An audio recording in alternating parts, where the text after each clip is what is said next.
No, not yet. We'll start shortly.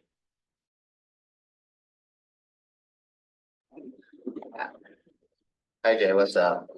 Good, how are you? Good. Bob texted me wow, so I don't know where he is. All right, so we're going to get started with the Jackson Road Advisory Group. And this is June 25th. And with that, I'll hand it off to Doug. Okay. Thank you. It's good to be back here in person. It's been a while. So I'll just kind of remind people, well, one, this should have been done about a month ago, but I had an unexpected visit to the hospital for about a week, which was interesting. So thanks for your patience with all of this. So just to give you a kind of reminder of what we're here for and the purpose of the group and all that sort of thing. The Planning Commission wanted a little more information from some others before they launched into an amendment to the Jackson Road Overlay District.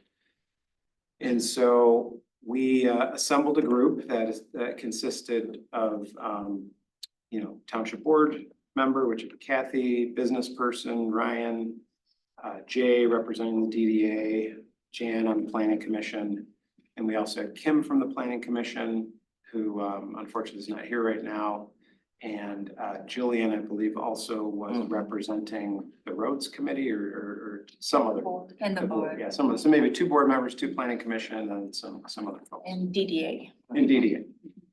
And so I think in Jan that some general Planning Commission didn't just want to launch into an ordinance.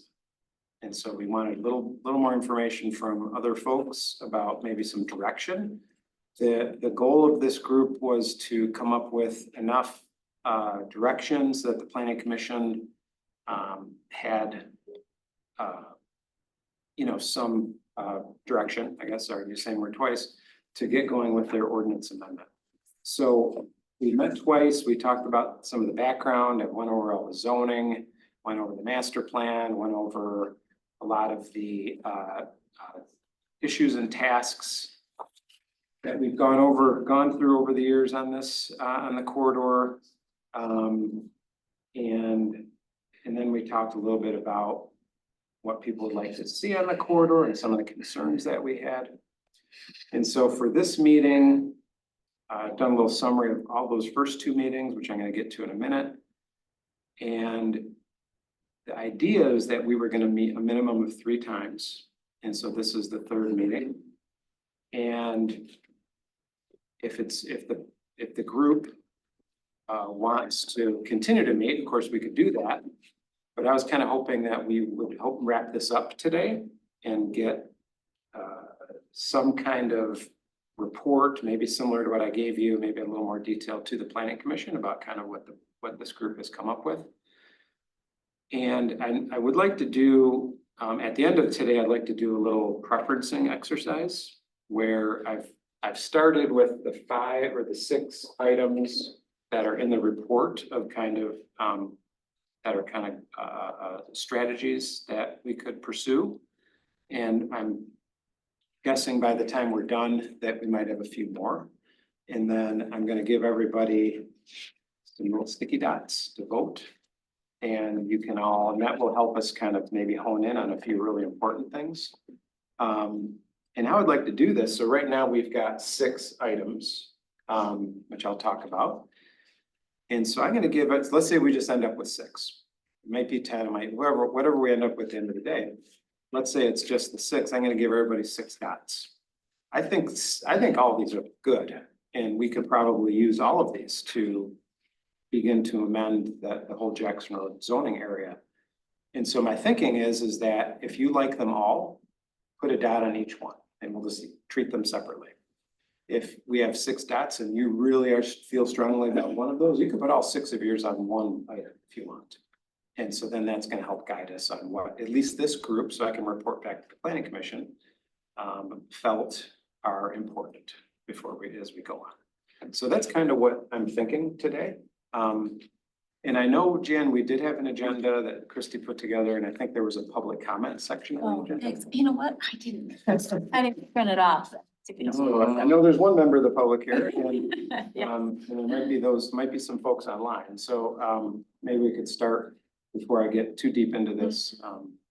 If there is any public comment, and let me look at the screen here.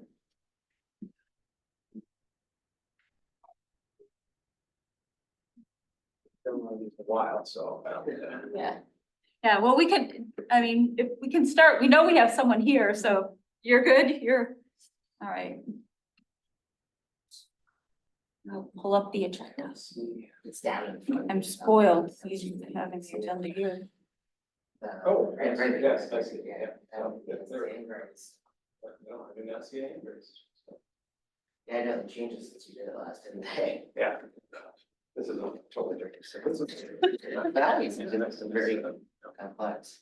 Okay, so nothing from Ms. Brand, and then Okay. I don't see, so Rob, anything, any comment at this point? We'll have another round at the end, so no public comment. Okay.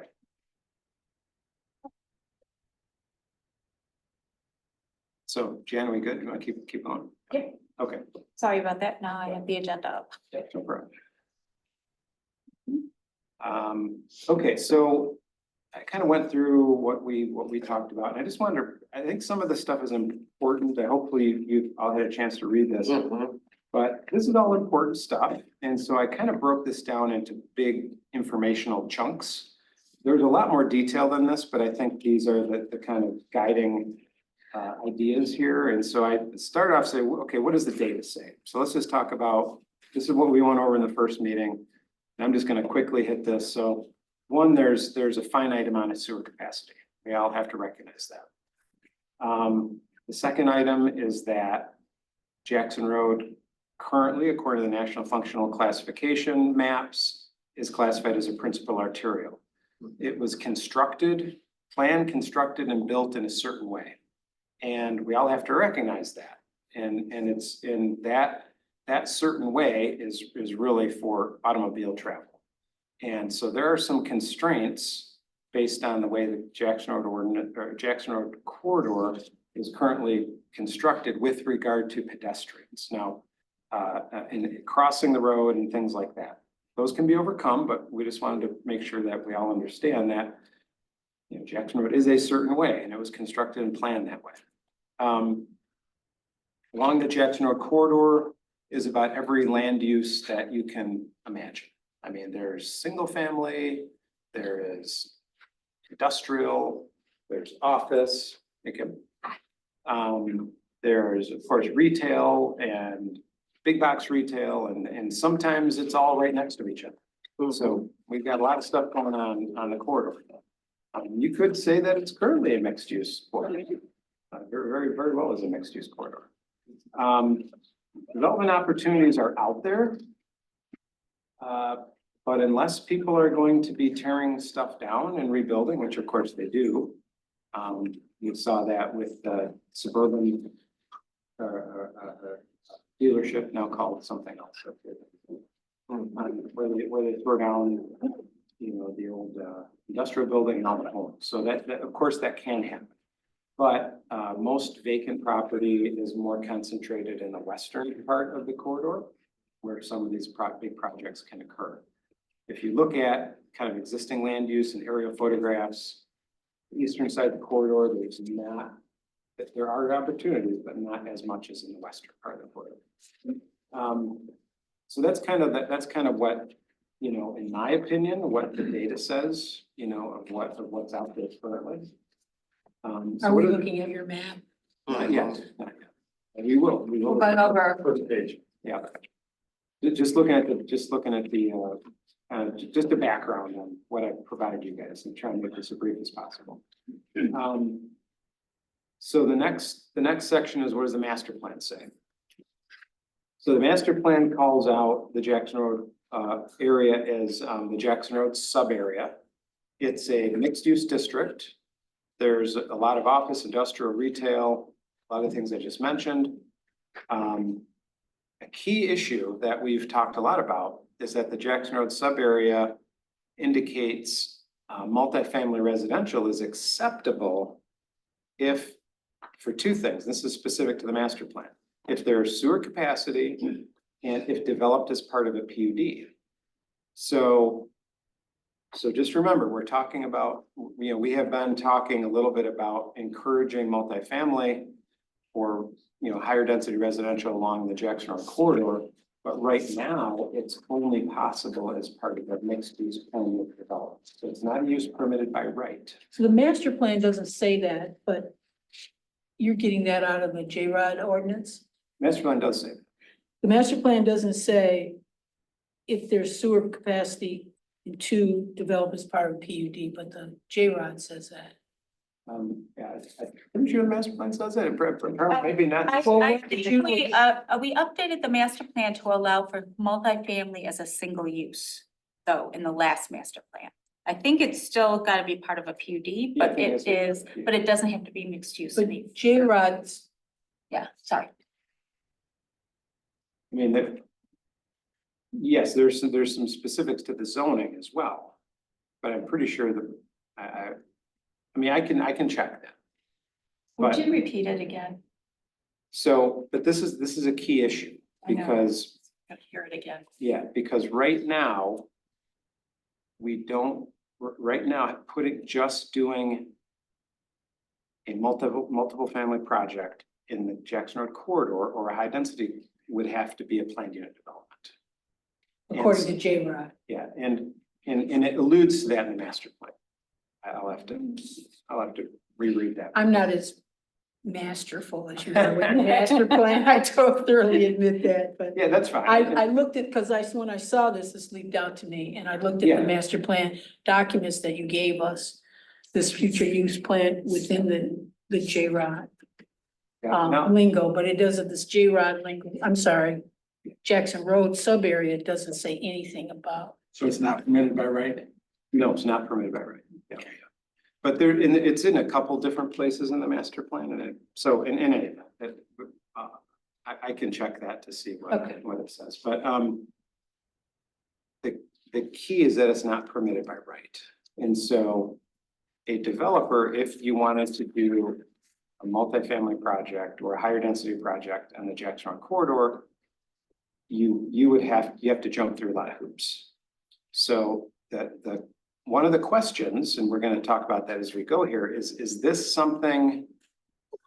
If you're promoting higher density residential within the Jackson Road corridor, do you want to make it easier for developers, or do you want to keep it the way it is and only allow it as a planned unit development? Planned unit development gives a lot of discretion, the most discretion of any zoning tool we have to the township. I will tell you that a lot of, there are developers, not more than just one, that will avoid a PUD like the plague because it's difficult and requires a lot, and they just won't do It's it. putting on handcuffs. And yeah, and so, It's what? It's like putting on handcuffs with their financially everything. But doesn't that depend on your perspective? And you can always just walk away, so you could go all the way, like, for instance, Scio, what was the Grant property, used to be Scio before it was Menards. They went all the way through the process for 3 years, for like 3 years. And then, because it was a PUD, and then they said, screw it, I'm not gonna do it. I don't have any control, you don't have any control over the brick color, you don't have any control over anything. That they've decided they're not gonna let you have control They over. didn't want to sign on with water and sewer either. yeah, that goes. I mean, they were very They did, but that's when it was Grant. yeah. obstructionist. Pardon me, but I think they were No, from the beginning. I mean, Yeah, it goes back a long time, but Yeah. I think that's true. Yeah. So, no, Kathy, you're right. There's some developers who are not as averse to a PUD as others. But there are, my broad generalization is that many developers will just not deal with it. They don't want to deal with it. So they'll go somewhere else. So the point is if the township really wants to encourage probably getting ahead of myself, but if you want to encourage higher density residential in the corridor, there might be ways to make it easier for people. PUD is not an easy way to do it. No. But it is a way, and it used to be, and I'll tell you this, before we had the Jackson Road overlay district, there was no way, it was just straight zoning. And you weren't gonna get a multiple family zoning in Scio Township. And so the Jackson Road overlay district allowed multifamily under very controlled circumstances. So that was a step in that direction. And it really depends on what the township wants to do at this point. If you want to keep it this way, and I'm not saying one way is better than the other, I'm just raising this as an issue. This is something that ultimately the planning commission and the township board are gonna have to grapple with. Yeah, I think it almost needs to be a discussion item for both the Planning planning commission commission. and the township board. Mhm. Yeah, and I also think it doesn't necessarily have to be, it could be by right in one zone. If these zones have different characters too, Yeah. it could be by right next to Ann Arbor and, more of a PUD as you go out to. If sewer capacity is available. Well, it's always gonna be dependent on that. Well, yeah. But then you take it away from to have it available, I guess. That's where, that's where I sit, so. Mhm. How So- far out Jackson Road right now does the sewer capacity go? Is it Baker, Baker? basically right in front of my building. And you're on municipal sewer? It ends, I think, another 50 or 60 feet. Yeah, I mean, it's pretty, almost the entire length of Yeah. Jackson. Okay, so this is not that's a sub area and not the, Water and sewer district. gotcha, it stops at Baker. Yeah, the sewer service district follows pretty closely the Jackson Road overlay district. Yeah, from Wagner. But isn't there water and sewer off of Parker? There's water all the way out to the. It's township water, line. but not. Water all the way to Park. Gotcha, So- gotcha.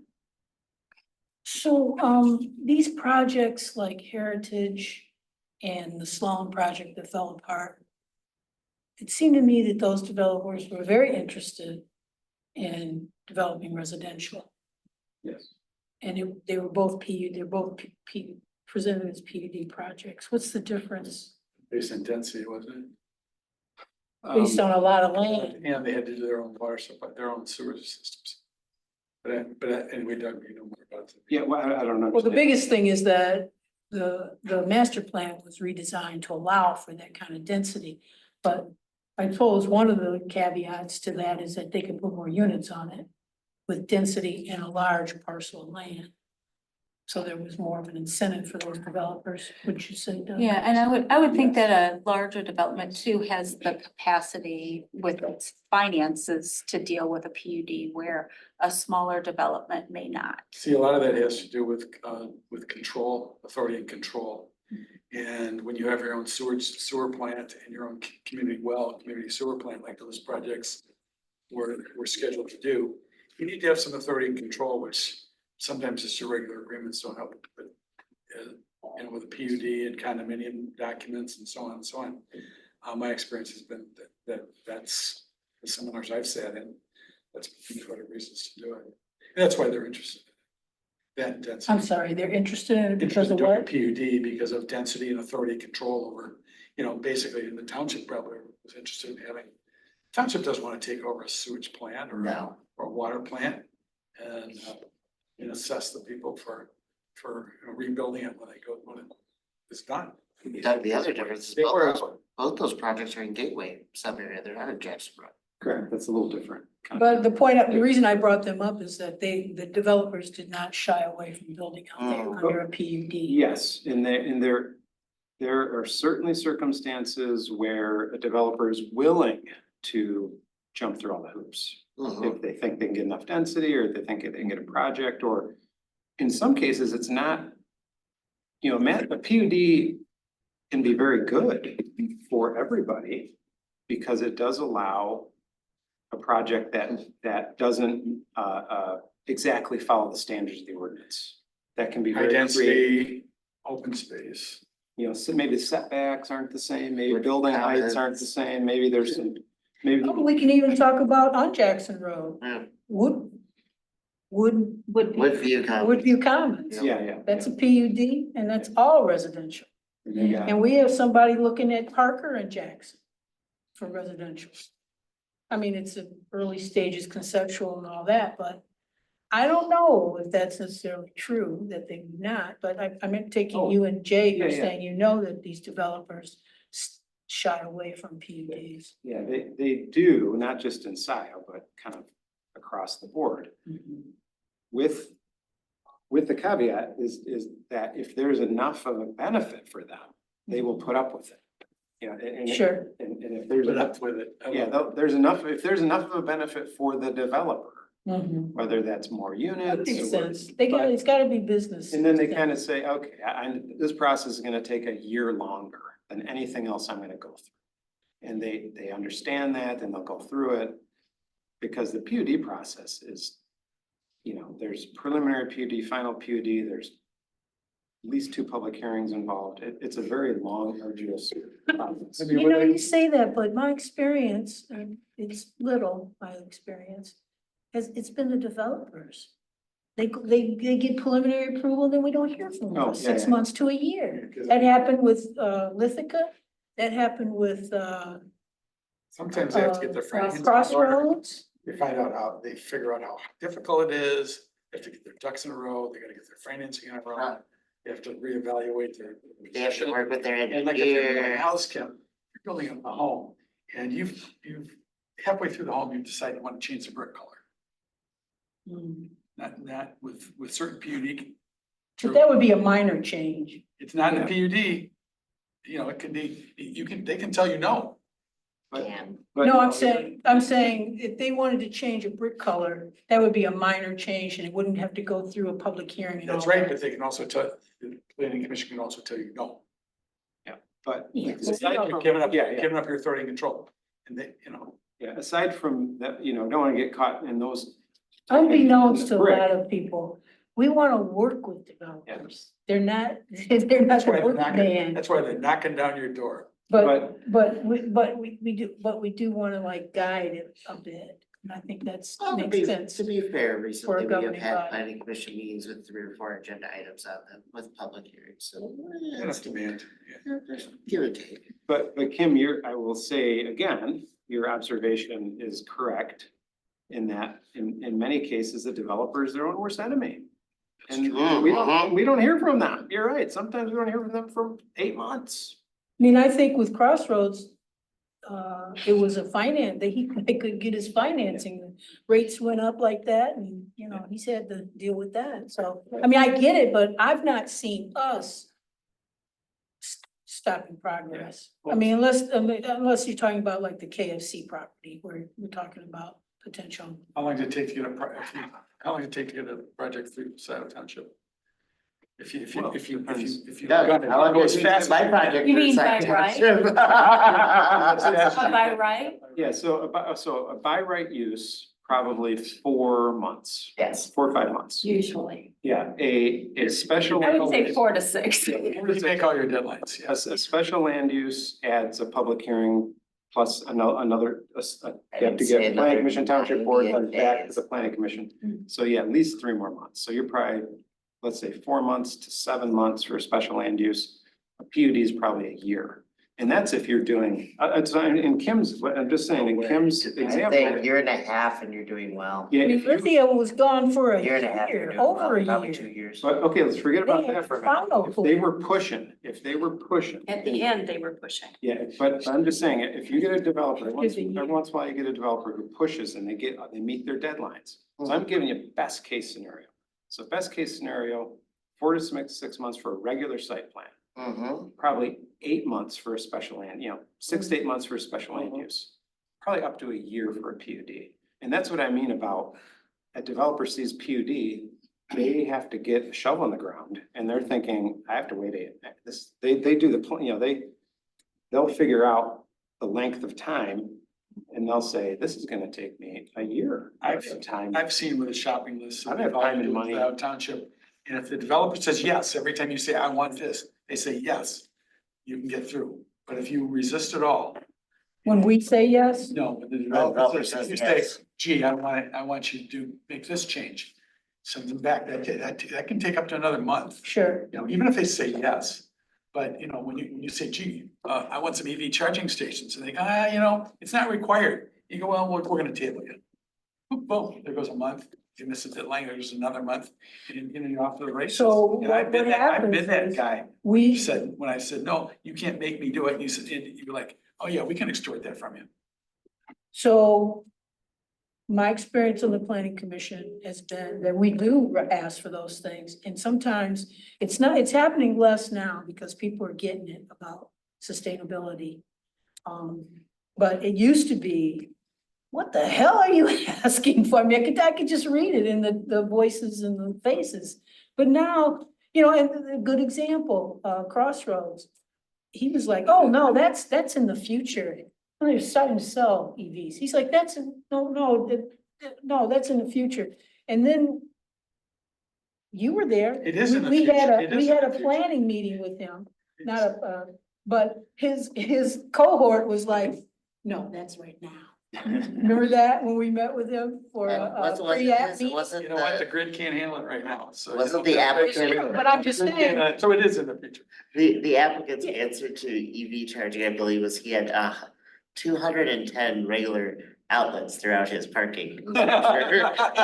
he's getting- and once she took him to the shed later after the meeting, he came back and he with more than we had ever thought about asking for. So I agree with you, but that's what happens when you're bouncing your head up against change. It's not easy, and No. developers don't change, just like big corporations don't change very well.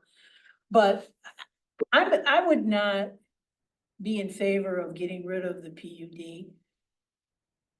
I think that we could probably, now that I've been on the commission for a little bit, I could probably make sure that we work to help streamline our process. It isn't so much the number of times they have to come, but, and I think what we're doing now with pre-app meetings, talking to people about community benefits, so it's not when they get to the planning commission, we say, oh, by the way, community benefits.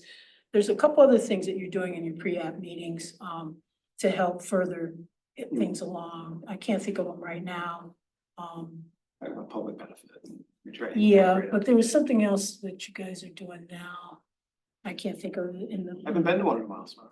Okay. So, because,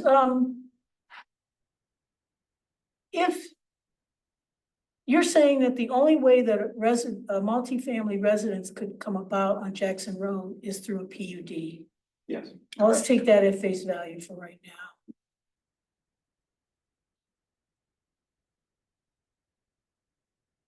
Because I've been like, a couple times have said to the people that own that whole property right behind CBS. Mhm. I've been trying to encourage those owners and their owners and developers. They have another project and I said, hey, what about some residential right there? That would be sweet for residential because it's right in one of the nodes that you have on your map, right there at Z and Jackson Road. Man, I And just thought of, 20 years ago, they were trying to push big box. Bauer. They're trying to put a big box yeah, there, you know? yeah. Township is trying to What drive did we, big box. didn't we just approve? That Well, was it had to 20 be years ago. conditionally We're rezoned, so trying to get it would some qualify for residential. multifamily by Menards. So that's not a PUD. But it's a rezoning. You can still Yeah, that's rezone, I gonna mean, be- you That can was still still rezone. rezoned. Yeah, I mean, in theory, you can, it's not just PUD, I mean, you could rezone to multifamily. What's the downside of getting rid of the PUD? Oh, I'm not saying there is, I'm just trying to. No, is. Well, okay, the down, if, The so, upside to you is that the project will move faster. What's the downside? Well, the downside of removing the PUD, if it were, if it. Give up control. Yeah, it gives up Gives up township control. control, Township gives up township control. control. if they meet all the setbacks, if they meet the height restriction, if they meet all the other Jackson Road overlay district criteria, they could build something that looks pink, purple and blue, and as long as it meets the requirements and it's made. Well, it's gotta meet J-Rod. It can't be purple and blue with J-Rod. Okay, Remember the conditional zoning we did on, next to Myers? Medical, right behind the Coney, what's the Coney now, and, Oh, yeah, for the Yeah. lake, was it? and that was a conditional, Leo's that was Coney Island. conditional zoning, and once we gave the conditional zoning, they had us.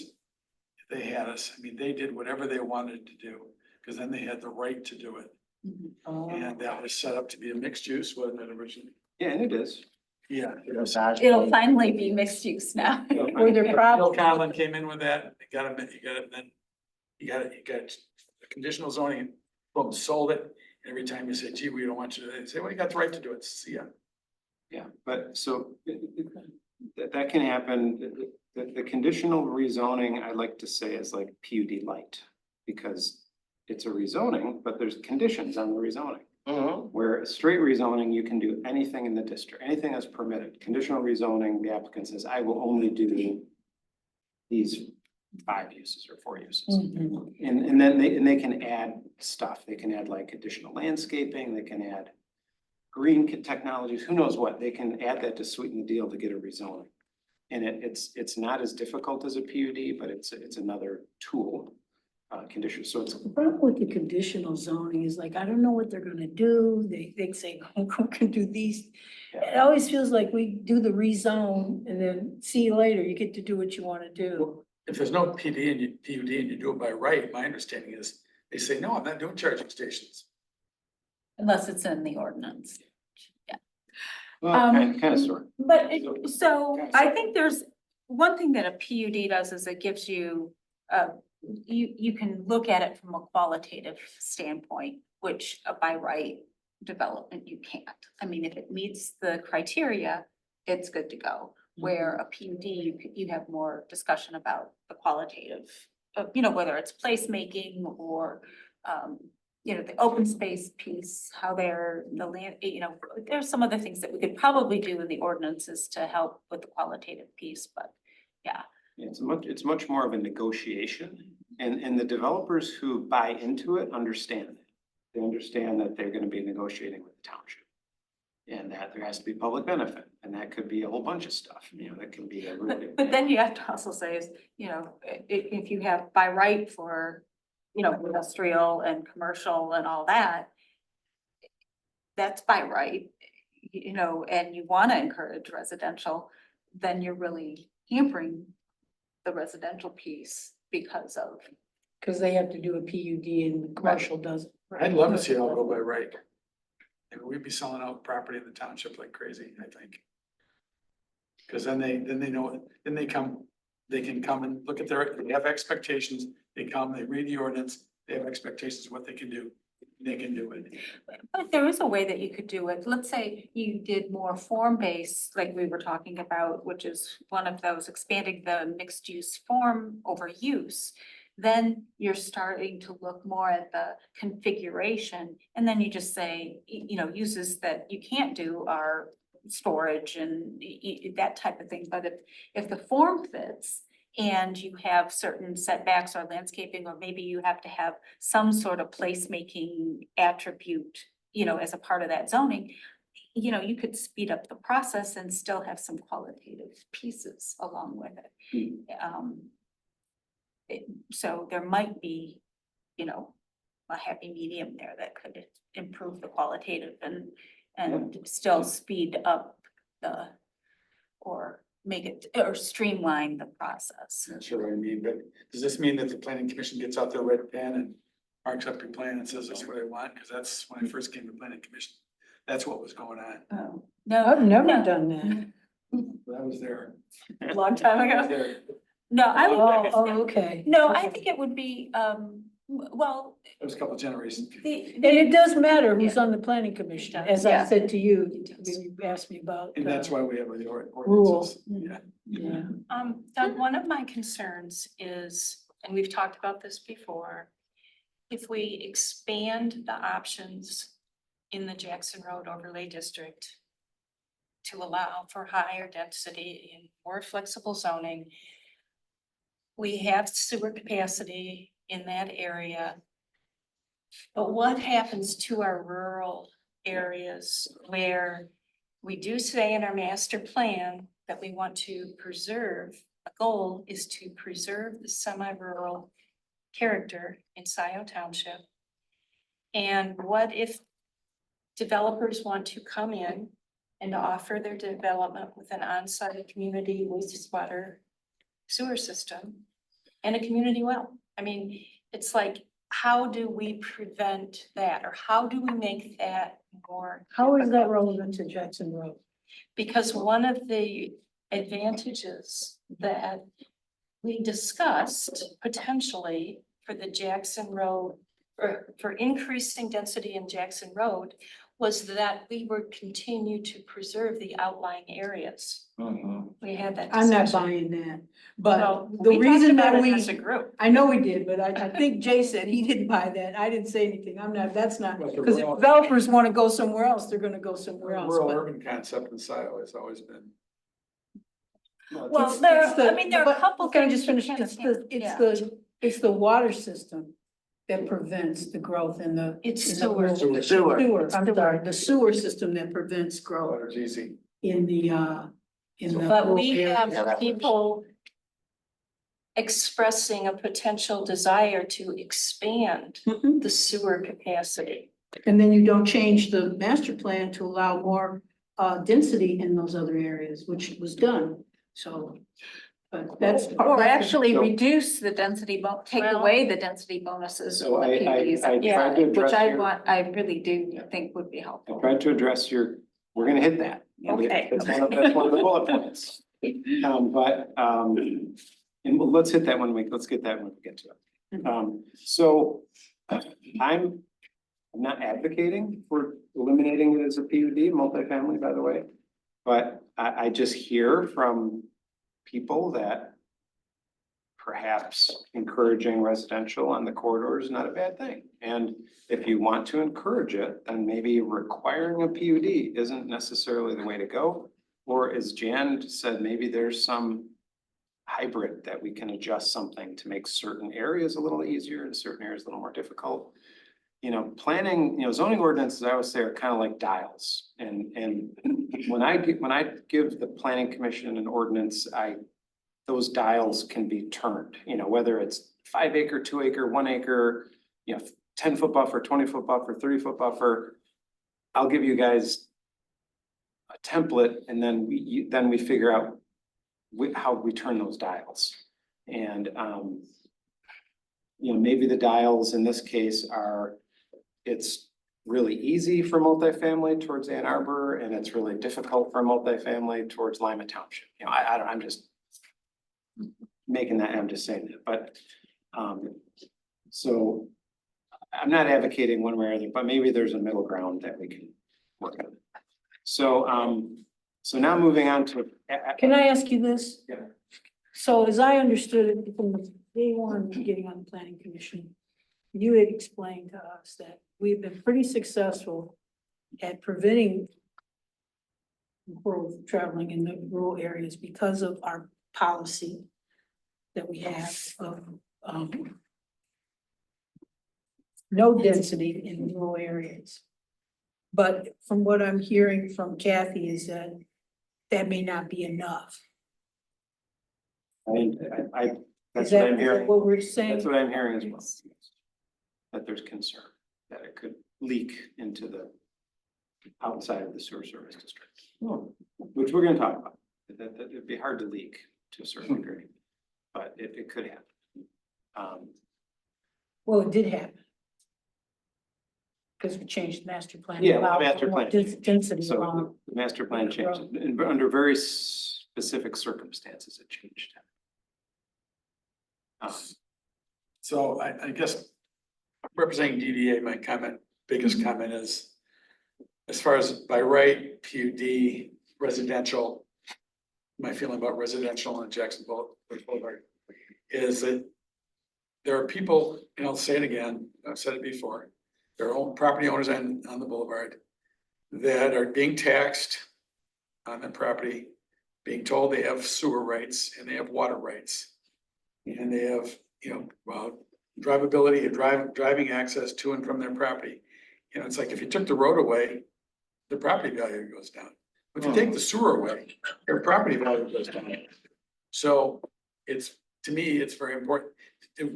I think maybe we need to have a survey of some type as to what every parcel should be allotted for their sewer capacity. What are the expectations of these people that have certain zonings for their parcels? If it's residential, my understanding is it takes a lot more REUs. And the utilities department came and talked to DDA last week. And, it sounds like a big number until we added 400 or 500 units out here. You know, and we're adding, where else? Well, guess that's a the biggie. theater's 350 units. So, you know, and, you know, then to start saying, I hear the planning commission all the time, we want affordable housing. You know what, and affordable housing is not affordable, it's attainable, maybe. But Scio Township has plenty of attainable housing. It's just not loft living, like I think. Where is that at? Scio Farms, Okay, but you said a lot. Anybody else? yes, Any other area? yes, how many units are there down at Eagle Point? 200? Something like that. Eagle Point, where's that? Yeah, you don't even know it's there, is my point. You know, it's down in Parkland Plaza, Oh, yeah. there's subsidized housing down in The Parkland. co-ops. No. No, Down- it's there's subsidized housing. Down all the way at the end. There's subsidized Thanks, housing Bill. there. Yeah, I think it's called Yellowstone. It used to be Yeah. called So Eagle. that is no longer, What? that was a tax break from the township, but it had a They 3-year. renewed. They had, well, let me just finish. Yeah. That had a 3-year or 4-year Sunset. sunset. Okay, so it's not And it's not subsidized. anymore. Okay, I believe it's still. Okay, but what are the rents? At Lakestone. Yeah, I'll tell you. Well, I know families that moved in there and they had to move out because, of course, every year their portion that was due for rent went up. And that was 5 years ago. 1270 is low rent, up to 1675. so for an Ann Arbor address. You know, I mean, my cost of my home goes up every year too, so just unfortunately, the fact of the tax community. That's the rental for, Yep, for what size? maybe between that one. But you're right, Oh, we this do. is the Lakestone. So to keep saying that we At need. Scio Farms, we do have, Affordable. Yeah. Yeah. So, but to keep saying we need more affordable housing, yeah, well, everybody needs more affordable housing. But, to make developers pay for it out of their pocket so they can sell it below their cost, doesn't seem right to me. is this a DDA issue? I sat on the board of the National Association of Home Builders. and it was- Okay, this is a Home Builders It's a Association building- issue. So, But it is an issue. It's an issue. Affordable housing is an issue. But I think, you and I know, tried building affordable housing, and it's a good way to go broke, yeah. that's a Doug, downside one of of it. the things we talked about at the last meeting, and I don't think we'll cover it today for a couple of reasons, was there was a, similar to what Jay was going on, a line about, was Matt or somebody from OHM basically saying, this is what's remaining, this is what's allocated to the properties that legally have them, legally are allocated, but haven't requested them formally. This is what our net total of our uses. So I think that would be something that'd be nice for not only us, but the board to know. Yeah, maybe a little harder number. I did talk to OHM about that, and I think I mentioned that last meeting. There is a certain number, I want to say 1,200, that are not really spoken for.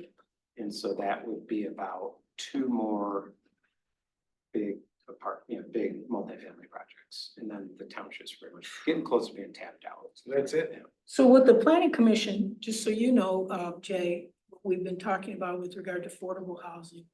And in conjunction with the board of trustees, or I should say will, I guess there's some properties along Jackson Road that are owned by the township. But I think we kind of got off of that because they weren't large parcels, but I'm not so sure they have to be huge parcels. There's one, I mean, I thought there was one township owned property that was 15 acres. I'm not so sure they have to be. I think that's the one on Stabler. Yeah. Stabler, that was. And that's the one that That's the also one backs up that to your group 94. between 2004 and 2008 bought for a sewer treatment plant. Well, it's okay. It backs up. There's housing along Oak Valley that backs up to But- 94. But certain HUD. Oh. It's not a bad strategy. Because by a railroad, you can't. Just shoot Yeah, restrictions. there are certain, Yeah. yeah, restrictions. I mean, that doesn't prevent. Where is it exactly, Jay? Where is the parcel? Stabler Road. It's Stabler Road 994. Yeah, that was set up as years ago as a potential location of this Scio Township sewage treatment plant. Yes. And, never, there was OHM even came up with a preliminary design for the sewage treatment plant. And I'm gonna get in over my head here when I talk about engineering, but the idea was that, if the city of Ann Arbor didn't want to budge on capacity, that this township could build their own plant. And all of that capacity that we currently have on Jackson would go to that plant, so there'd be instant customers. So it wouldn't be a situation like Sylvan Township where they built the sewage treatment plant and there was no customers, and then the township had to be, all the residents had to be charged for that sewage treatment plant. The idea in Scio Township is that there's already hundreds of customers, many of them industrial and office on Jackson Road that, yeah, if Matt was here, he'd probably hit me or something, but you turn the valve and it goes from Ann Arbor to our own sewage treatment plant. And then, the city of Ann Arbor decided to start working with us. Give you some ideas, I just did this off the top of my head, but if you take the remaining 1,200 REUs, the theater does not yet have anything they had something allocated to it at one point, we'll call that 20 or so, probably based off square footage. 350 off for the theater, 55 for the town-owned project, that seems like it's gonna come back to us at some point by Menards. 212 for Crossroads leaves us with about 570 REUs left without any other. And I wanted to say too, that just kind of piggybacking on what Jay was saying. There are some properties that people, my understanding is some properties people on the Jackson Road corridor did not buy into that system. So they don't have any promised REUs. I don't know who those people are. Go to but- Roofing didn't buy it in their wells failing, that came up recently. Well, it's easy to get the water, it's the sewer, it's the problem. Matt Parks knows who they are, and one was Farmer Grant. Well, yeah, they're all in now. I think most of them, That's- there's a handful. That's all in the sewer district. There are some more though. My understanding, there's still some outstanding properties that didn't buy into Scattered, that. it's scattered.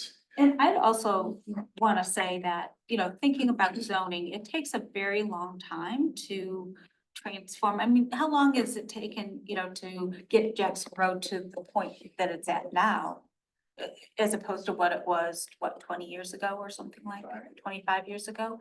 So, thinking about what that vision is in that next generation of Jackson Road, and it may require more sewer capacity, but at least if we can decide, I feel like I want to figure out what's best for the township and for, the mix of residents and commercial and that type of thing. And then, maybe we can only do two, larger residential developments along Jackson Road or a few smaller ones until the township can renegotiate that. If we can't renegotiate it, maybe, something like this is impossible, but to say we're in a box because of that. Well, there's more to the puzzle. Yeah. They have a pressure main down here at Z and Jackson, where they actually, don't they pump the sewage, I believe, it's not gravity, so they pump, they collect it, they pump it to the sewage treatment plant. And when that pipe hits capacity, we're done. Unless, and then you can get into the discussion of pretreatment. Yeah, In case there that was some should stay the road thing, pre-treatment so you can- stuff, you yeah. get in some pretreatment. Does that change your contract with the city? As far as and they were even talking about how the taps, when we charge for a sewer tap, that the city takes 40% of it. Or maybe if, we're really concerned about that, maybe you say, okay, there are just certain areas where we want to promote, where we think is most advantageous for residential and you zone it that way. That could be another approach to really say, if we're gonna create nodes, we already have Crossroads. We have, some other, where the potential for that it makes sense to do that. And then the rest of it's form-based and it might have, some residential opportunities, but it wouldn't be the higher density kind of. You can't do it by right, Joe. I mean, I just can't, as much as I'd love to see. No, I agree that there would be, Apartments with zoning by rights, multiple by rights. Then we have to provide sewer. well, So If they're in the sewer district, we can say no. can we, yeah, is that, can we that's a negotiate? good point. Is that right? Yeah, I think if it was a use permitted by right, we'd be in a little bit of a box. So that's why keeping it PUD is important then. Or even a special land use, would I think will allow that discussion. So Okay, that's a really So good, we are kind of in a box now, so we have. yeah, so it's a PUD box basically with Well, residential. as far as, you know, the way, to me, I don't know. in a sewer box is what you're saying. The sewer box. The sewer box. So can I ask you this question? Can we negotiate higher sewage capacity? But we don't, we don't pay for it until we use it? Cause that would give us a wiggle room to be able to If you're the plan. city of Ann Arbor, sure. Last time they did it, Thanks, it took 5 years, to negotiate it and it was, you know, got more and more and more and more expensive.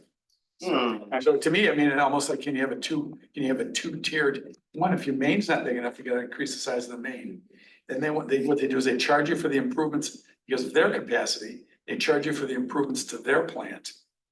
Do we know, So all that comes in, and what are you gonna do? You're gonna run a millage, you know, you're gonna float some bonds, you know, what are we gonna do? And so when these people keep coming to DDA and saying, we wanna take your money, we want to grow a park, we want pathways, we want for all these things, we're gonna sit back going, you know, we might have some real issues here where we need that money for something like sewers, roads. And, you know, in come the trustees, you know, you got some money, man, we want it. It's like big brain. It is, Yeah. you've seen it, Yeah. you know. Laughing. You're laughing because you've seen it. so it sounds like another question to understand is what that main capacity is and how that relates to the current REUs that we have available. You can only move so much, they have a You holding. can only They, move they have a so much, right? holding, they have a place to hold it. But, you know, because of time of day, you know, So there's time of day of the week and all that, but. And Where do we have to expand over behind, Always more to learn. Well, I behind the bank, it's even. You know, Yeah, we don't have a lot of room to build a big You know, kit. so, I Yeah. know that the negotiation process would be lengthy. I know it was before, Mm-hmm, and it would be complicated. mm-hmm. to me, it should be two-tier. The people that wanna come here when we're out of sewer capacity, fine, let them pay the new elevated rate. And for the expansion of the treatment plant and so on and so on. But, you know, that's the only way that's the only way I could support is if it's two-tier. Yeah, in one sense, A tier for the people, you know, hey, we're out of sewer capacity, you know, we'll buy some more sewer capacity for you, but it's gonna be 50% more than what we're paying now. And then we pay the city of Ann Arbor 50% more than what we're paying now, so we could have additional sewer capacity. Or do we just raise everybody because there are people that, you know, because we ran out, because we decided to have apartments. So, Or to me, my brain was in that same meeting, was thinking about how can we reduce our water usage? Uh-huh. You know, and we can, city of Ann Arbor got pretty darn good at it. But a lot of that was disconnecting footing drains, which we don't have a problem with, but as far as, But a lot of it, landscape- lower flow, particularly toilets. well, you know what, some of the big stuff is the landscape irrigation. I That's You know, huge. but that doesn't affect our sewer. But, you know what, but what's interesting is, we don't have, most people don't have separate meters for I have landscape that right irrigation versus their water, so. We could probably give, you know, we could probably And that- lower the price of a second meter. But, yeah, you know, it would change the flow. It's about less. But that's, I think, for why 65 OHM, every time we get into this conversation, says you really need to do a study to find out exactly what you're using to find out what's left. So I wasn't aware in this meeting that when the utilities talked to us, I had no idea that if they change the meters to these new smart meters, that you can check your flow, you can pick up your phone, you can check your flow, see what your flow is. Absolutely. Oh, there's nobody home. You know, I must have a toilet that's leaking.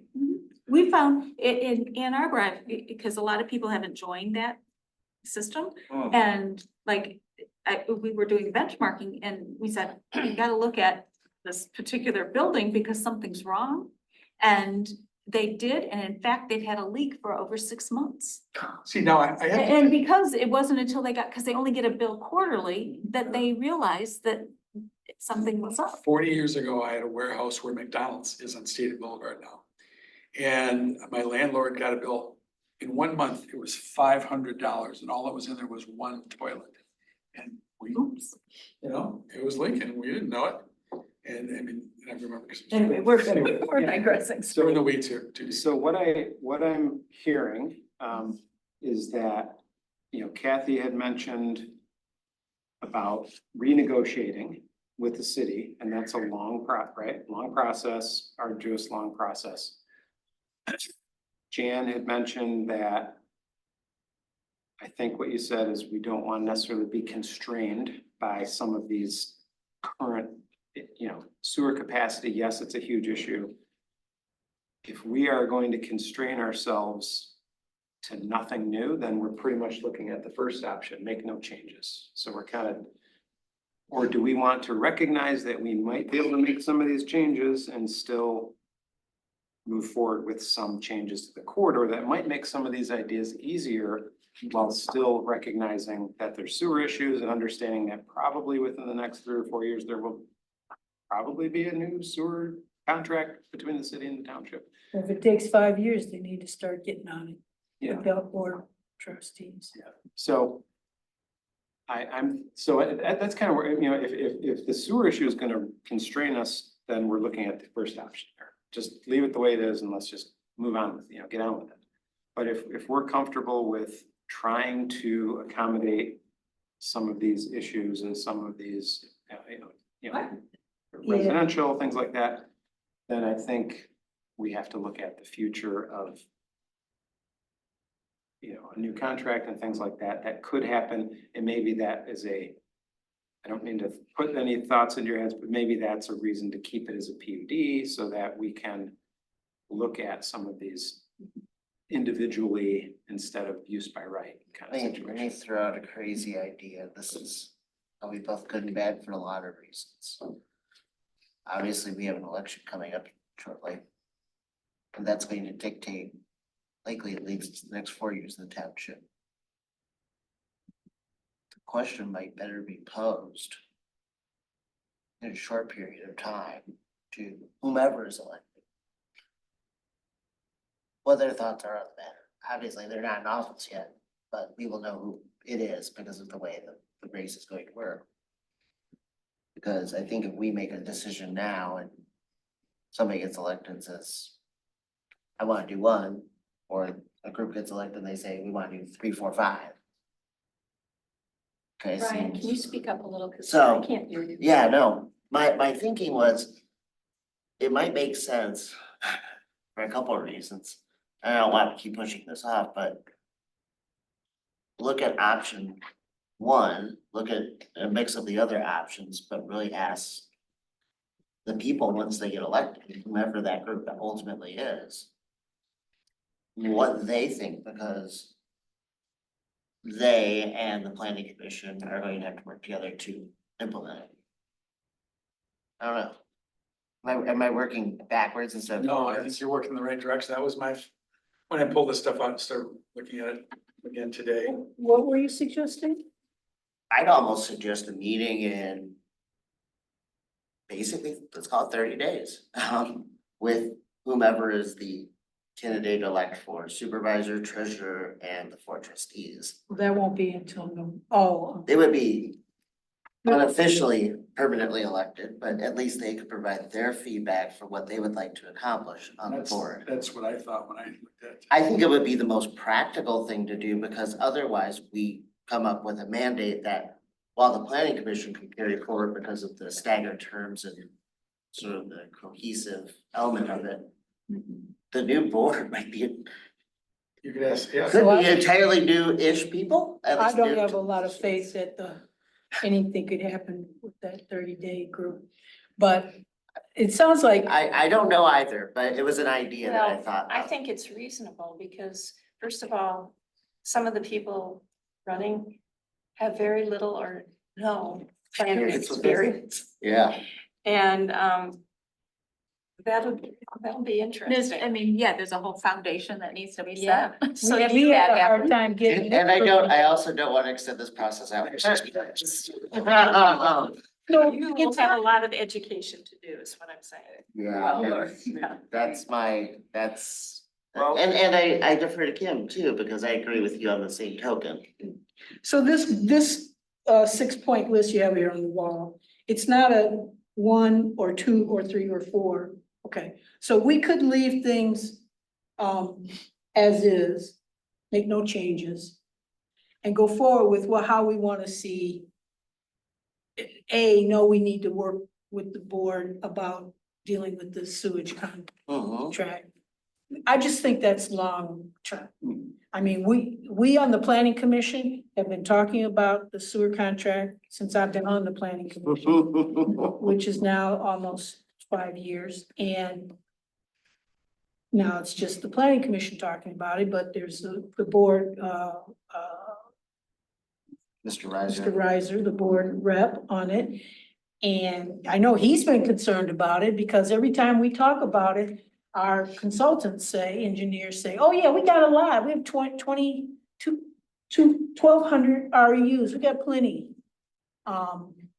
So there isn't any constructive dialogue between the board and the planning commission. Well, you haven't been So, discussing it with the entire board, no, we maybe haven't just been. one person. No, I mean, it took us forever to get this going on. You know, so that we could make some plans about the board, about Jackson Road and invite, I was one that said, we can't do this alone, the planning commission, we need the board of trustees, so. I mean, everybody's busy in that, so I don't have a lot of faith in that idea. I think it's a great idea. I respect that. I think it's a great idea, but I don't see things calming down sufficiently to be making some decisions with the 30-day group to go forward on that.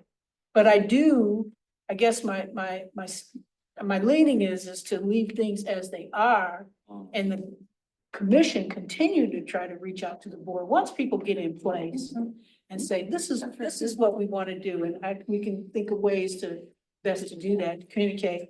But still go forward with what we might want to do or not do on the Jackson. A joint meeting with the planning commission and the new board members, potential board Sure. members. And so talking about the things that we. Yeah, Last supervisor changed up 5. Well, we have rotating We have staggered. appointments now. So, yeah, we have just 2 people, I think. Of course, you'll be gone, but were you a 1 year? I was a 1-year appointment, so. Anyway, my so there are appointment 2 is people next. that'll be Yeah. up, so it's rotating now. But When's your term up? I think I was question. 3. 3, you and I. Three. So I have 2, yeah, so we have 2 years left.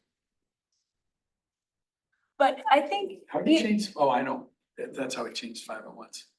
yeah. Because the way the bylaws are written, yeah. Yeah, so the bylaws got. Stay until we've until you're changed it up. replaced. Yeah, good. So did that make sense, what I just said? I know I used a lot of words to say it. I would be for choosing number 1, leaving things as is.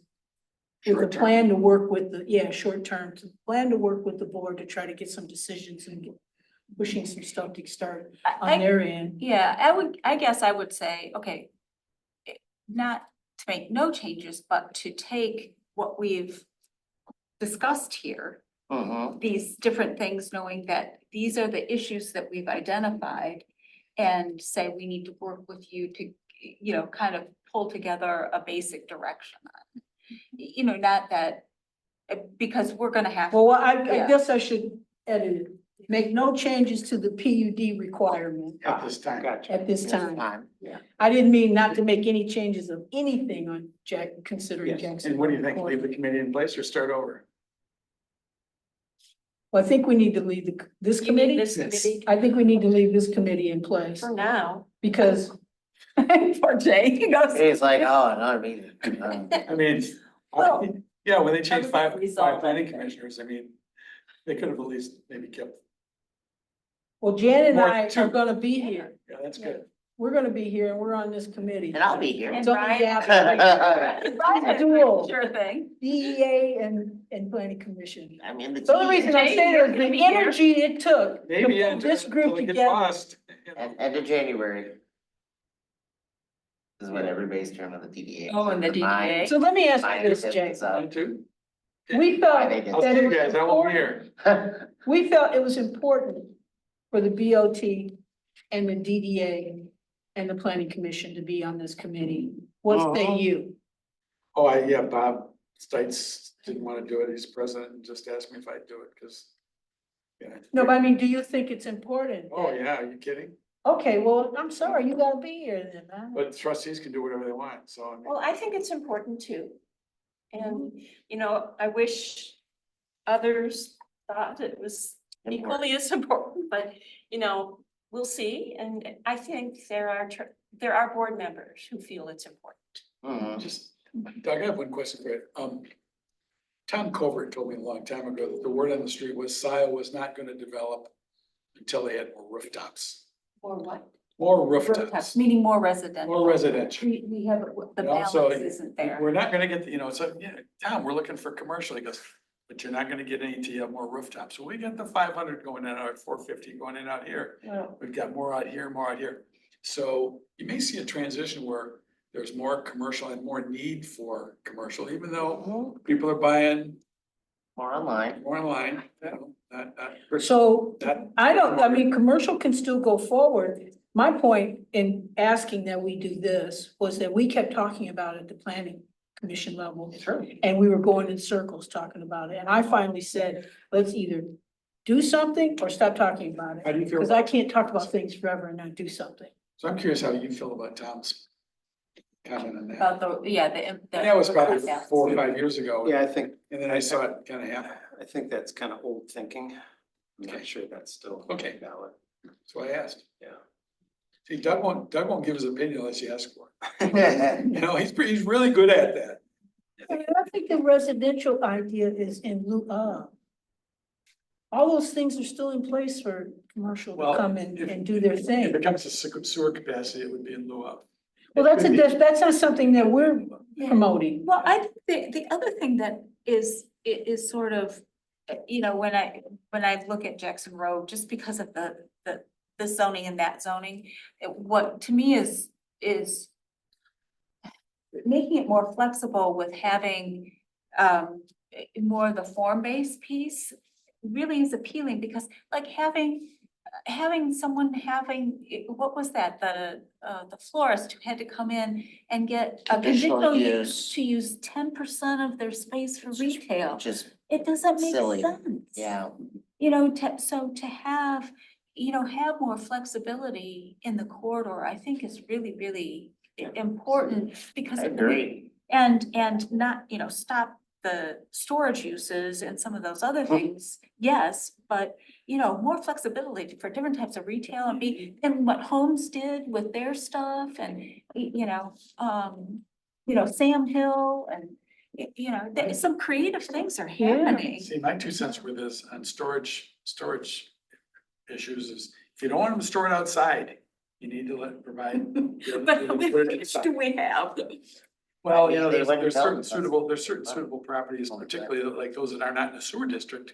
It's awesome, Yeah. you know, So, So not on Jackson Road where we well, want that. past Baker. And I will say this, I like the note idea. I think we just need more information Yeah, I do on too. some of the stuff, So- and capacity of long term. And I think the other thing that'll come too is, but this won't be for, and it'll probably get finished in May, is we got the grant for the Transportation. the transportation analysis for Jackson Road, which will look at,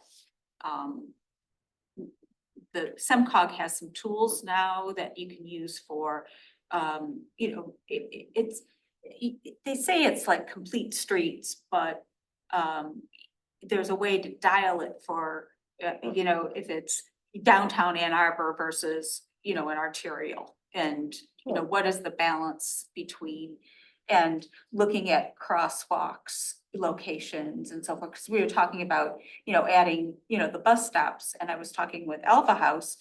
And, you know, that's a family shelter, the only one in Washtenaw County. We have kids jumping across, you know, families with young children bus. jumping across Jackson Road to catch the bus. Good. So, yeah, so there are some, I thought there was a crosswalk. More close down to There it is, by the cardio shop. It's Well, by- it is there's a light there by Jackson So you're Plaza. talking about the. Parkland from Plaza. Lakestone, the ones that come from Lakestone up to that bus stop, or? No, Alpha House, which is About IHA. straight By the IHA Yeah. property. Yeah, Behind- So the bus, yeah, I'm very familiar with Alpha House, but no. yeah. So, let's finish Yeah. my written material and Uh-huh. then we can. I just want to say one other thing about this. Well, I just want to say this, because this came up at our last meeting about Jackson Road being a major, I'm getting the term wrong, arterial. Mhm. A principal arterial. A principal, thank you, arterial road. I just want to remind folks when we were looking at the material from Oak Park, not Oak Park, Ferndale, and how they use storm base, and they reworked Woodward, and if Woodward's not a principal arterial road, I don't know what is. So the fact that Jackson Road is a principal arterial road doesn't mean some sidewalks can't be. Now, some people may not like it. They don't want to slow down traffic, whatever, but that, I mean, if Ferndale could do that, putting in sidewalks and bike lanes along Woodward, I don't know how we can't do that in Jackson. I apologize. I just wanted to say that. Good point. I grew up in Royal Oak, so I'm very familiar with Ferndale and it's amazing what's happened down in Ferndale. So I just gotta say one minute. No, so I'm gonna skip the SWOT exercise. I think we're all familiar with the SWOT Right. exercise. We did that last summer and we're all familiar. But I think this next one gets to a point that Kathy's brought up a couple times, and it's my very first bullet point. So it's the increase the possibility of residential density within the corridor while preserving open rural character outside of the Jackson corridor. This is a concern, there is a concern about residential density extending past Jackson Road corridor. Make it clear that additional residential density is specific to the Jackson Road corridor. So I think first and foremost, I think our current master plan and zoning already addresses this to a certain degree. However, we certainly could beef up the Jackson Road corridor language, whatever we come up with, to be very, very specific to the Jackson Road corridor. And the sewer service district is a limiting factor to other to higher density development. So the ways that you control development is through your current master plan and in Scio's case, through the sewer service district. Which are very powerful tools, particularly the sewer service district. And so I believe, and I have been part of discussions with developers in the past that have looked at projects outside the sewer service district, and they just, I'll say in several cases, they have walked away because it was made clear to them that Scio Township has held to their sewer service district very tightly over since it was established. That being said, that's a valid concern. And many, there are communities that have bled, this kind of development north, in our case, it'd be north and south of the Jackson Road corridor. So I put that, this topic was, what does the advisory group say? And that was my first bullet point. Because I think it is important that if we are promoting higher density residential development, that it is within the corridor and we're not promoting this outside of the corridor. And that has always been, Absolutely. that's always been the beauty of Scio Township, is that we've got this boulevard that we promote all kinds of growth. And previously it was office, commercial, industrial. Mhm. And now we're trying to introduce residential within the corridor. But you get outside that corridor and Scio Township is rural and it's stayed rural, and I think everyone wants it to remain rural. And I think that's how it's always grown. And I think the township boards have done a good job, planning commission has done a good job of maintaining that concept. And so I think we've got a long track record of that. And I wouldn't, There are exceptions. well, of course, there's some exceptions, but we've Over on Liberty, for instance. we've had good luck and good success with this kind of, how we've planned. Yeah, and grown. and we do have the option of reducing the density bonus in in the PUD. Yes, that's another big issue. Because right now we have one PUD that covers everything as opposed to really looking at within the sewer district and without, beyond the sewer district. Not to belabor things, but what were you talking about, Liberty? East of the tennis club,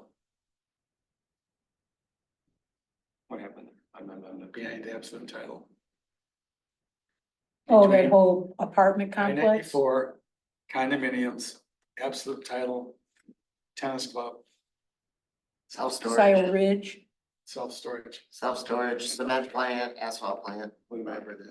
Well, there's 5 acres there. That's, to me, Oh, me, that very weird logical one. site.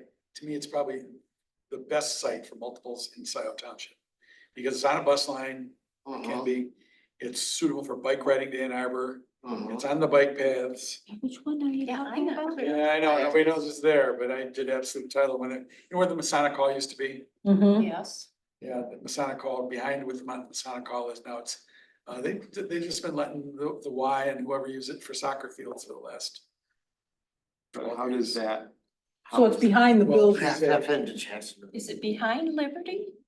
No, it's on, yeah, it's on Liberty, but you're saying it's behind the old Masonic? It's east of the Liberty Racket Club. Hmm. It's behind. Mhm. Isn't that Ann Arbor? No, No. I live like, Scio Township, they're on sewer and well. So to get water, they're across the street's Ann Arbor. But that side of the street, the south side of Liberty, in Scio Township, Yes, that's Scio how I have the Township. Scio Township, voter The registration. south side of Liberty Okay, is. so it's close to where you are. Summerfield Glen is I know Scio where it Township. is. Can I ask I you know. this again? Are you talking about there's this 5 acre parcel is behind the old Masonic Hall? 4 acres of it is roughly, I believe maybe the whole thing's only 4 acres, but yeah, it's, Behind that building? Mhm. yeah. So drive down there, just drive in the parking lot, you know, take a look back there, but there's a hedgerow. And then there's a big open space and it all backs up to, that all is connected to Yeah, that would be ideal. the uplands. Yep. Oh, yeah. Yeah, no, a friend of mine owns it. Yeah, I did the, and I keep saying, aren't you gonna sell it? Aren't you gonna sell it? No, when somebody makes me an offer someday, yeah. So, And but it was approved for like 60,000 square foot office building before he bought it. Yeah, so anyway, I'm sorry. Yep, no problem.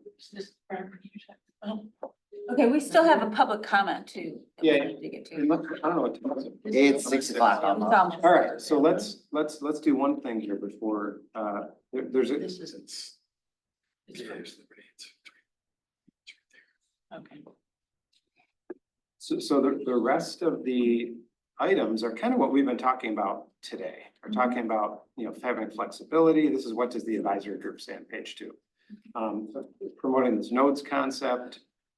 Township shouldn't be restricted in their thinking based on current constraints. This is what I heard previously, and I mentioned that again tonight. And that Jackson Road is different. It's got a different vibe. So that's kind of what's come out of this. So then I have the 6 strategies here with the nodes. And I wanted to do a little voting tonight, but since it's already almost 6 o'clock, I guess I'll pose this question. So this group, just to be clear on the function, was supposed to disband after we got to a certain point. Or maybe continue Yeah, if we or thought may- it was essential. Yes. And so this was the 3rd meeting, and after this meeting, I was gonna have this vote, and then we were going to kind of provide some input to the planning commission. So then we're gonna kind of hand off to the planning commission. The planning commission is gonna rewrite the ordinance or whatever they're gonna do with this input. So if you guys want, and based on Ryan's comment about the election and things like that, if you want a 4th meeting, we could certainly do that. And then or if it's really up to you guys, but when we set this up, it was a 3-meeting deal, and then we're gonna hand out back to the planning commission.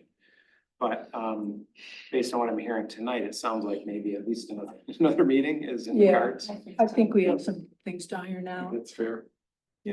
Can I ask you about this? Another chart meeting here you before have? the election or just? After. Yeah, just wait. Okay, thank you. I just needed to clarify. Well, so, this box, Yeah. I notice in the only mention of residential is in the Baker node. You don't mention residential in these other two nodes, the Wagner node. and the- Yeah, just, and that wasn't proposed land uses, that was what I saw as kind of the character of what's there right now.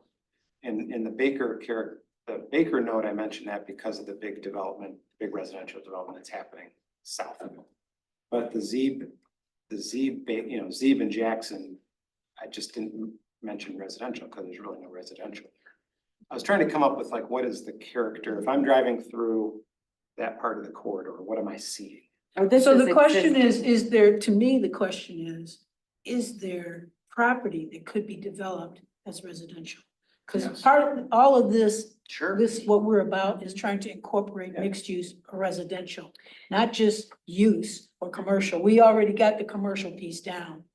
So that's where I was, okay, so you meant to do that. Like existing, that's, to me, if I'm driving through the corridor, this is just what I'm thinking. Oh, this is existing, but This isn't what I'm proposing. Oh, this is existing. Yeah, this is kind of what, so I'm trying to say, what's the current character?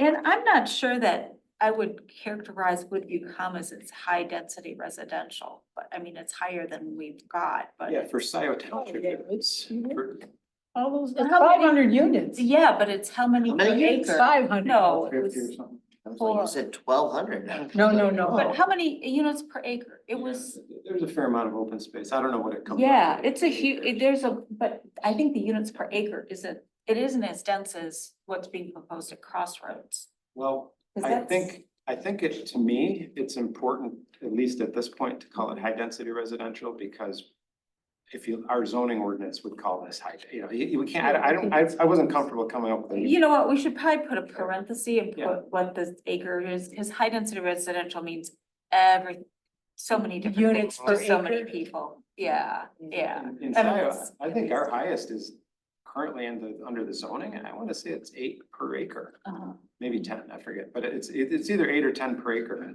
10 in Scio Township, and that's our MR3 district. Mhm. You're right, I mean, if you go in the city of Ann Arbor, high density residential means something completely different than Scio Township. Stack them, rack them, stack 'em. But this is, Don't forget the six. I'm calling it high density residential based on Scio Township. Okay, but I think we should just quantify that with them, because I would like to keep this actually, because I think it's helpful. And then I think we also have to say that you say, you need to amend, maybe there's something in there, because the corridor, all along the corridor to Baker has bus access. So it would be, Okay, gotcha. beyond that, we wouldn't, but Beyond So, what? beyond Baker, out to Parker. We do have. You go- we got- you go- Wave bus goes down Jackson Road. All the way to Parker, okay. Forget that, we have bus access all the way. I was thinking of the connector that turns, but the No, other the one. goes connector like- Nice to have the accommodate big box. I mean, there's some out there. Okay. There's some out there. Just asking. What's that? I just wonder where. Well, big box- technically, big box- the old Malloy lithographing site could accommodate big box. They could accommodate a lot of stuff. So, Yeah, that's the one site that we need to look, I think that's the other thing, is to looking at some of these site-specific things and making sure that That's it's probably guided. big enough and desirable enough. The other one is on the west side of North Stabler. So meeting. Some of them, So the next meeting, we're talking about having it with some representation of the new board, correct? Right, and after the election. And So Are we gonna, are you assuring us that you guys are gonna be able to get a body? Can't here? assure anything. Cause I mean, why are we holding up progress if? no, but there's people that are gonna be running unopposed. They But don't we have want to- Ryan will be- After, Yeah, after August, So at this point, it's so less we than a we month, would right? have, yeah, so if we met in a month, we might be able to end of August. do something. And the Open Meetings Act wouldn't apply to, the potentially new board members. No. They could come, We could potentially invite all them. of them could come, oh God. so. We'll still do Oh, it. We'll still We do wanna it. get something Yeah, done. think about what you just said. Well, I'm just trying to be you know, Welcoming, I know. open.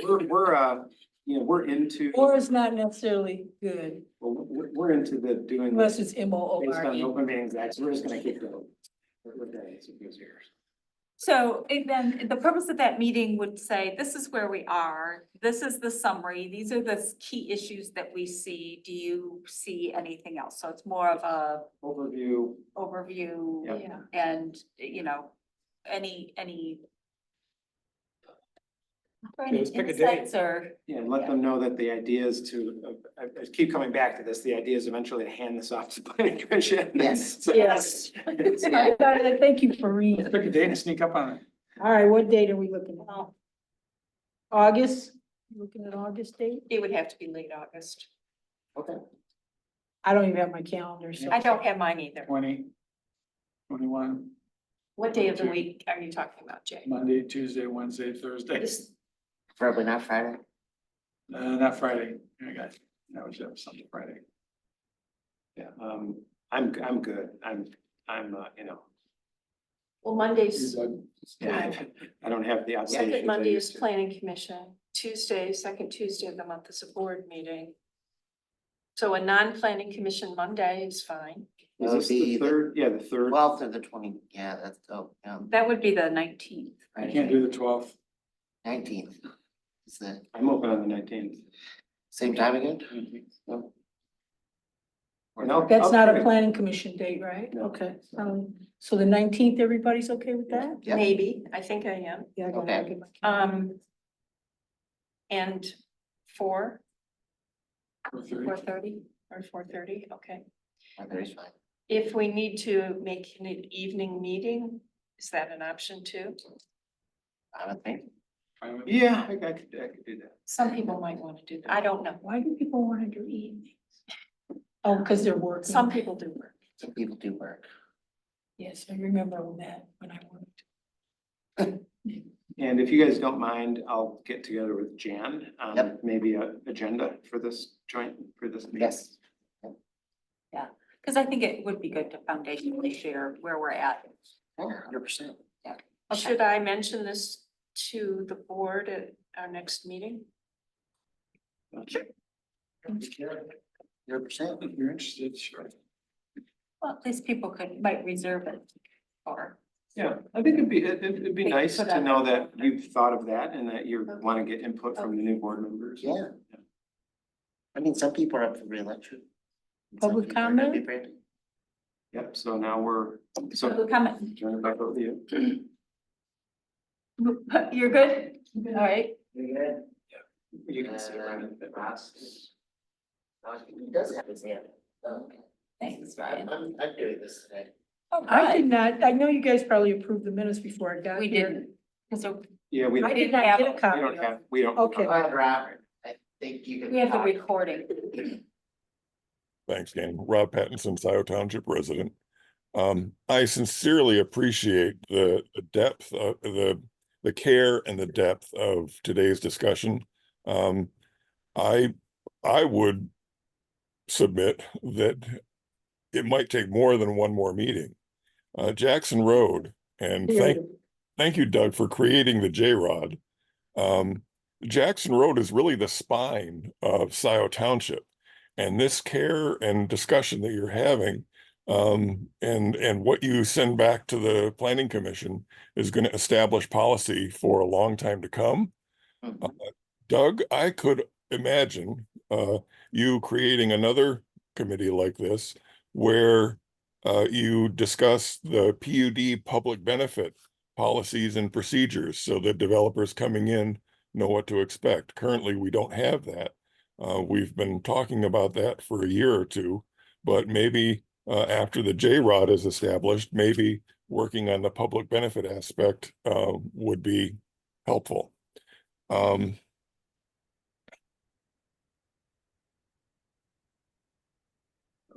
Uh-oh. Whoop, no, I'm still here. When you first started talking about public benefit, or the PUDs, I think one of the advantages to the PUD, not only in giving township control, but it also it attracts the builders who are interested in investing in the communities that they're building in. They're not fly-by-night builders who will come in, build something, make a profit and take off. And that's where the public benefit comes in, that if you want to build in our community, you have to benefit our community. And I really like that aspect of the PUD. Jay Holland, you and I disagree on many, many issues, but I sincerely appreciate your perspective here. You bring the perspective of the developer to the discussion, and that is critical because that establishes balance. And I think we need balance to make the best decisions. One thing you said earlier tonight that I do take issue with is you said we can extort that from you when talking about builders coming in. And I would submit that public benefit is not an extortion issue. It's a, if you want to build in Scio Township, you have to come prepared to benefit the community that you're building in. So, like I said, we've disagreed on a lot of stuff, but I sincerely appreciate you bringing your perspective to the discussion. Well Sorry. done. Yeah, sorry, Rob, that's kind of some baggage I carry from my near first bankruptcy. From city of Ann Arbor days, so, yeah, sorry about that. I'll stop using it. No worries. Like I said, it's the balance that's needed. So, whatever you say is worthwhile. Bring it to the table. Thanks for watchdogging us, Rob. No, he does. He keeps track of all. Oh, kinds of and good stuff. sometimes it comes in handy because sometimes we need the recording. Yeah, we need somebody to check it. All right, Keep us in check. anyone else? Nope. All right, well, anything else from our committee?